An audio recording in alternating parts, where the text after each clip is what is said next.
Subscribe now and press the bell icon. Never miss an update. देखिए बच्चों, आज हम लोग क्लास 11th के केमिस्ट्री का 8वां chapter oxidation and reduction reaction यानी ऑक्सीकरण अवकरण अभिक्रिया का टॉपिक देखेंगे। ऑक्सीकारक तथा अवकरण। अब इसे देखिए, ऑक्सीकारक पदार्थ किसको कहेंगे, इसके लिए आप देखिए याद रखिएगा, वैसे पदार्थ जो रासायनिक अभिक्रिया में किसी दूसरे पदार्थ का ऑक्सीकरण करा देगा और खुद जिसका अवकरण हो जाएगा, यानी वैसा पदार्थ जिसका रासायनिक अभिक्रिया में इलेक्ट्रॉन में कमी आएगा उसको हम बोलेंगे अवकारक, और जिसका इलेक्ट्रॉन बढ़ जाएगा उसको बोलेंगे अवकरण। तो जिसका इलेक्ट्रॉन बढ़ेगा वही पदार्थ क्या कहलाएगा, ऑक्सीकारक, क्योंकि जिसका इलेक्ट्रॉन बढ़ता है वो अवकरण होता है, और जिसका अवकरण होगा वही पदार्थ क्या कहलाएगा, ऑक्सीकारक कहलाएगा। समझ गया तरीका। देखिए, अगर किसी रासायनिक प्रतिक्रिया में जिस पदार्थ का ऑक्सीकरण संख्या क्या हो जाएगा, कम हो जाएगा, उसी को हम क्या बोलेंगे, ऑक्सीकारक। और तीसरा क्या होगा, वैसे पदार्थ जो रासायनिक अभिक्रिया में इलेक्ट्रॉन ग्रहण करेगा मतलब इलेक्ट्रॉन संख्या बढ़ जाएगा, उसको हम क्या बोलेंगे, ऑक्सीकारक कहेंगे। अब जैसे देखिए एग्जाम्पल, K2 है, F2 है, O2 है, पोटासियम परमैंगनेट है, पोटासियम डाइक्रोमेट है, सांद्र HNO3 है और सांद्र H2SO4 है। ये सभी क्या है, ये सभी आपका ऑक्सीकारक पदार्थ है। ठीक है। अब देखिए, अवकारक जो है इसका विपरीत प्रतिक्रिया होगा। अवकारक इसका विपरीत। देखिए, हम लोग को दो चीज़ पढ़ना है, ऑक्सीकारक और अवकारक। तो ऑक्सीकारक तो हो गया, अवकारक इसका उल्टा होगा। अवकारक क्या होगा, इसका उल्टा, यानी वैसे पदार्थ जो रासायनिक अभिक्रिया में दूसरे पदार्थ का अवकरण करा दे और खुद जिसका ऑक्सीकरण हो जाए उसको हम बोलेंगे अवकारक। उल्टा लिखेंगे, यानी अगर अवकारक लिखिएगा तो अवकारक का परिभाषा क्या लिखिएगा, अवकारक लिखिएगा वैसे पदार्थ जो रासायनिक अभिक्रिया में दूसरे पदार्थ का अवकरण करा देता है। क्या करा देता है, अवकरण करा देता है, तथा खुद जिसका ऑक्सीकरण हो जाता है। क्या हो जाता है, ऑक्सीकरण हो जाता है, उसे हम क्या कहेंगे, अवकारक कहेंगे। क्या कहेंगे, अवकारक। ये देखिए उल्टा हो गया ऑक्सीकारक का। उसी प्रकार से रासायनिक प्रतिक्रिया में जिस पदार्थ का ऑक्सीकरण संख्या कमेगा उसको ऑक्सीकारक कहेंगे। अब उल्टा कर दीजिए, ऑक्सीकरण संख्या में क्या होगा, वृद्धि होगा। क्या होगा, वृद्धि होगा। अगर वृद्धि होता है तो उसको हम क्या बोलेंगे, अवकारक बोलेंगे। क्या बोलेंगे, अवकारक कहेंगे। उल्टा कर दीजिए, वैसे पदार्थ जो रासायनिक अभिक्रिया में इलेक्ट्रॉन ग्रहण नहीं, इलेक्ट्रॉन त्याग करेगा। क्या करेगा, इलेक्ट्रॉन त्याग करेगा, तो हम उसको क्या बोलेंगे, अवकारक बोलेंगे। क्या बोलेंगे, अवकारक बोलेंगे। अब जैसे इसमें भी एग्जांपल आप देख सकते हैं, जैसे देखिए SnCl2, H2S, FeSO4, H2C2O4 oxalic अम्ल बोलेंगे इसको। और सभी धातुएं इलेक्ट्रॉन त्याग करेगा, ऑक्सीकारक है, अवकारक हो गया, ETC। ये सभी जो एग्जाम्पल आप देख रहे हैं ये क्या है, अवकारक का एग्जाम्पल। अभी देखिए, ऑक्सीकरण अवकरण को संतुलित करने का नियम, बहुत ही इंपॉर्टेंट ये टॉपिक है। ऑक्सीकरण अवकरण यानी रेडॉक्स अभिक्रिया को कैसे संतुलित किया जाए। ठीक है, कोई रेडॉक्स समीकरण दिया हुआ रहेगा और उसको बोलेगा संतुलित करने। संतुलित करना मतलब प्रत्येक तत्व या परमाणु जो उसमें उपस्थित है उसकी संख्या को बराबर करना। अब उसको बराबर करने के लिए देखिए, हम लोग ऑक्सीकरण अवकरण अभिक्रिया यानी रेडॉक्स अभिक्रिया को संतुलित करने के लिए दो नियम पढ़ेंगे। पहला नियम है कि आप आयन इलेक्ट्रॉन विधि द्वारा भी रेडॉक्स अभिक्रिया को संतुलित कर सकते हैं, एक हो गया। दूसरा, ऑक्सीकरण संख्या के आधार पर भी रेडॉक्स अभिक्रिया को संतुलित कर सकते हैं। लेकिन अभी हम लोग पहला नंबर देखेंगे कि आयन इलेक्ट्रॉन विधि से कैसे हम किसी भी रेडॉक्स अभिक्रिया को संतुलित कर सकते हैं। बहुत ही इंपॉर्टेंट टॉपिक है, एग्जाम में भी पूछेगा ऐसे क्वेश्चन। और ये वाला जो टॉपिक आपका है, इससे 12 में जब D ब्लॉक F का तत्व पढ़िएगा, P ब्लॉक का तत्व पढ़िएगा, तो उसमें ये रेडॉक्स अभिक्रिया बहुत काम आएगा। ठीक है। अभी देखिए, आयन इलेक्ट्रॉन विधि द्वारा किसी रेडॉक्स अभिक्रिया को संतुलित करने के लिए कुछ नियम आपको फॉलो करना है। उस नियम को फॉलो अगर आप करते हैं तब बहुत आसानी तरीके से रेडॉक्स अभिक्रिया को संतुलित कर सकते हैं। देखिए, पहला तरीका क्या है कि जो रेडॉक्स अभिक्रिया होगा उसमें ऑक्सीकारक वाला पार्ट और अवकारक वाला पार्ट दोनों को आप अलग अलग समीकरण के रूप में लिखिएगा। ठीक है। ऑक्सीकारक और अवकारक अभी हम लोग देख लिए थे, है ना। वैसा पदार्थ जो इलेक्ट्रॉन ग्रहण करेगा उसको क्या बोलेंगे, अवकारक, उसको अलग लिखेंगे।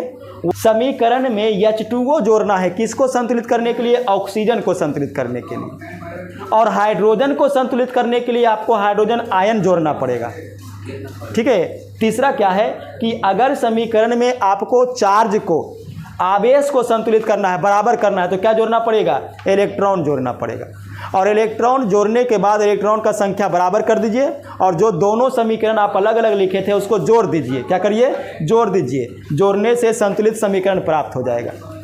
और अगर समीकरण अम्लीय दिया हुआ है, समीकरण जो है क्षारीय माध्यम दिया हुआ है, तो अम्लीय माध्यम के लिए हाइड्रोजन आयन जोड़ना पड़ेगा और क्षारीय माध्यम के लिए समीकरण में हाइड्रोक्साइड आयन यानी कि OH- जोड़ना पड़ेगा। तो अगर इतना रूल आप फॉलो करते हैं तो रेडॉक्स समीकरण को आसानी से संतुलित कर सकते हैं। जैसे एग्जाम्पल से इसको समझिएगा।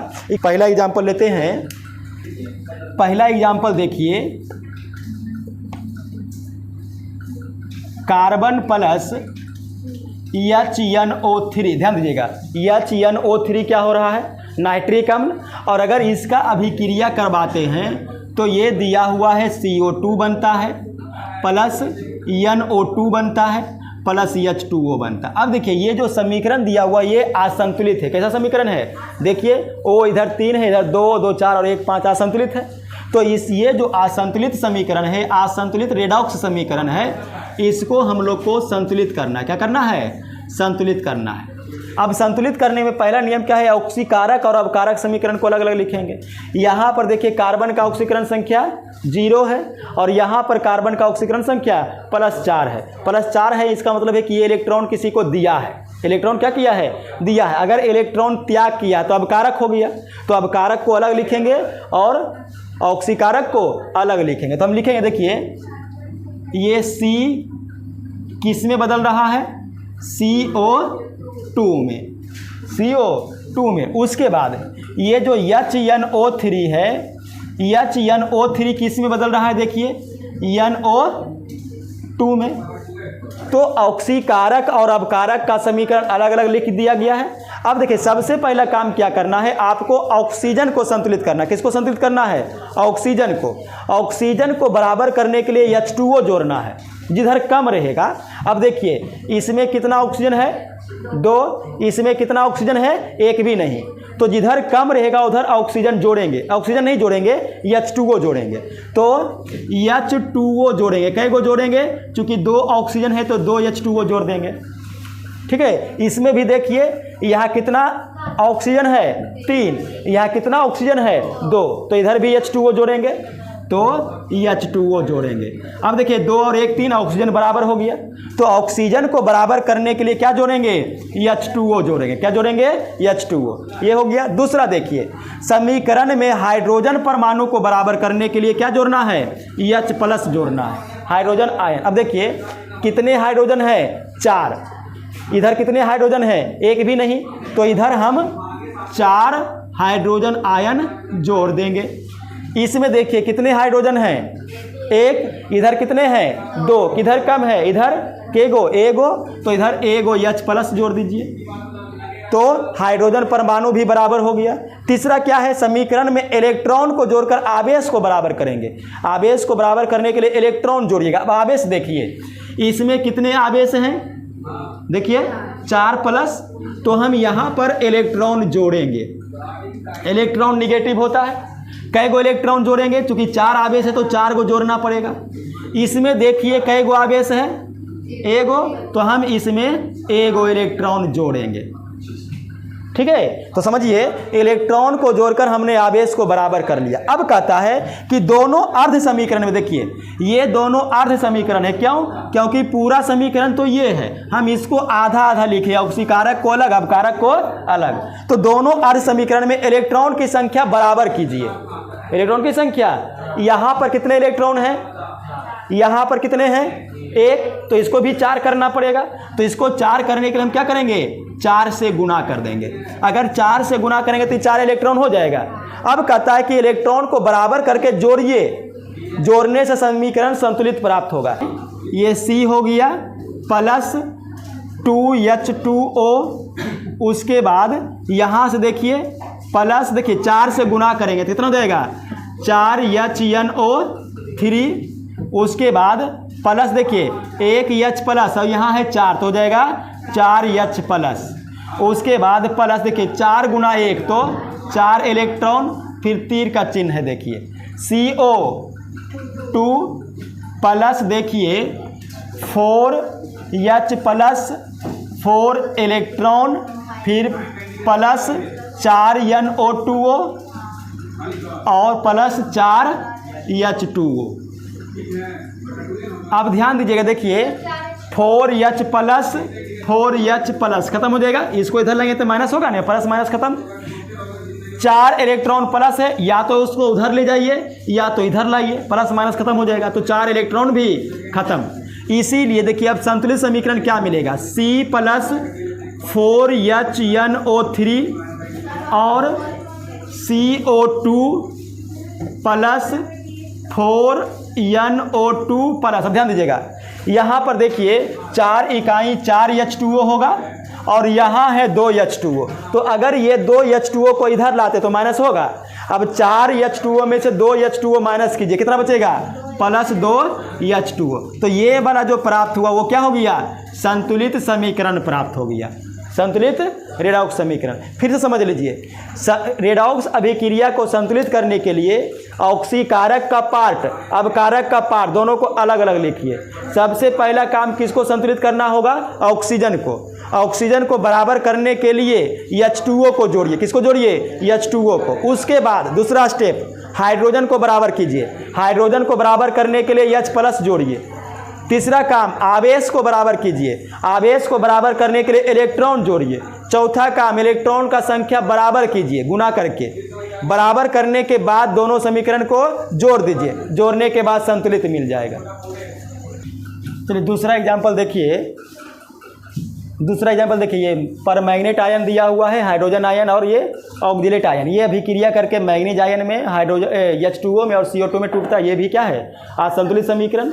अब इस असंतुलित समीकरण को आयन इलेक्ट्रॉन के विधि द्वारा संतुलित करना। इसमें क्या करना है, सबसे पहला तरीका ऑक्सीकारक और अवकारक को अलग अलग लिखना। देखिए यहाँ पर आप देख रहे होंगे MnO4 जो है परमैग्नेट आयन, ये किस में टूट रहा है, देखिए तो मैग्नीज आयन में यानी Mn2 प्लस। उसके बाद देखिए ऑक्जेलिट आयन C2O4 2 माइनस, ये किस में टूट रहा है CO2 में, CO2 में। तो दोनों ऑक्सीकारक अवकारक अलग अलग हो गया। सबसे पहला काम क्या करना है, ऑक्सीजन को बराबर करना है। ऑक्सीजन को बराबर करने के लिए H2O जोड़ना, किसको जोड़ना है H2O। अब देखिए इधर कितने ऑक्सीजन हैं 4, तो यहाँ पर क्या करते हैं कि 4H2O जोड़ देते हैं, 4H2O जोड़ देते हैं। उसके बाद इसमें देखिएगा C2 है तो पहले 2 से गुना कर लीजिए। अब देखिए 4 हो गया और 2 दूनी 4 हो गए, तो इसमें ऑक्सीजन तो बराबर है। अब देखिए दूसरा, समीकरण में हाइड्रोजन परमाणु को बराबर किया जाता है H प्लस जोड़ करके। अब देखिए इधर कितने हाइड्रोजन हैं 8 और इधर एक भी नहीं है, तो इधर आप 8 हाइड्रोजन आयन जोड़िएगा। इसमें हाइड्रोजन है ही नहीं तो संतुलित ही है, समझ लीजिए। अब इलेक्ट्रॉन को जोड़ना है, किसको संतुलित करने के लिए, आवेश को। अब आवेश देखिए यहाँ पर कितना आवेश है, ध्यान दीजिएगा 8 प्लस और 1 माइनस, कितना हो गया 7, तो इधर 7 प्लस है, तो इधर क्या करिएगा 7 इलेक्ट्रॉन जोड़ दीजिए। इधर देखिए कितना प्लस है 2, तो इधर कितना इलेक्ट्रॉन 2 इलेक्ट्रॉन जोड़ दीजिए। ठीक है, आवेश को बराबर करने के लिए क्या जोड़िएगा इलेक्ट्रॉन। इधर कितने हैं -2, तो -2 इधर है, तो इधर क्या कीजिएगा इधर इसको जोड़ दीजिए प्लस 2 इलेक्ट्रॉन। ठीक है, देखो इधर माइनस चार्ज है तो इधर आप जोड़िएगा -2 इलेक्ट्रॉन, तो उधर जाके क्या हो जाएगा +2 इलेक्ट्रॉन। अब इसको संतुलित करने के लिए क्या करिएगा, इलेक्ट्रॉन के संख्या को बराबर कीजिए। देखिए समझिए, अगर हम इसको उधर लाते हैं तो कितना इलेक्ट्रॉन हो जाएगा 5, और यहाँ कितना है 2। तो ऐसा करते हैं कि इसमें 2 से गुना और इसमें 5 से गुना, ऐसा करने से क्या हो जाएगा इधर 5 है तो 5 दूनी 10 और 5 दूनी 10। अब इसको जोड़ दीजिए 4 माइनस देखिए कितना है 2 इलेक्ट्रॉन प्लस 8 गुना 2 करेंगे तो 16H प्लस, फिर देखिए ये 5 है, चूँकि ये देखिए 7 है, इसको इधर लाएंगे तो हो जाएगा 5, 5 दूनी 10 इलेक्ट्रॉन। उसके बाद प्लस है, यहाँ 5 से गुना किया हुआ है तो 5 C2O4 2 आयन है दिया हुआ। उसके बाद इधर जोड़िएगा 2 मैग्नीज आयन प्लस 4 दूनी 8H2O, और ये तो इलेक्ट्रॉन इधर चला गया है। फिर इसमें देखिए 5 दूनी 10 CO2 और प्लस 5 दूनी 10 इलेक्ट्रॉन। अब देखिए ये 10 इलेक्ट्रॉन प्लस इधर लाएंगे तो माइनस, या इसको इधर ले जाएंगे तो माइनस, दोनों क्या हो जाएगा ख़त्म हो जाएगा। क्लियर। उसके बाद इसीलिए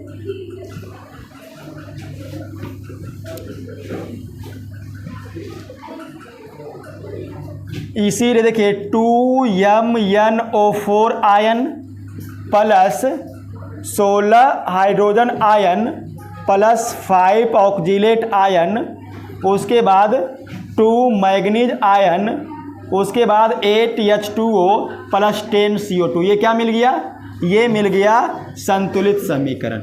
ठीक है, रहने दीजिए आज इतना ही।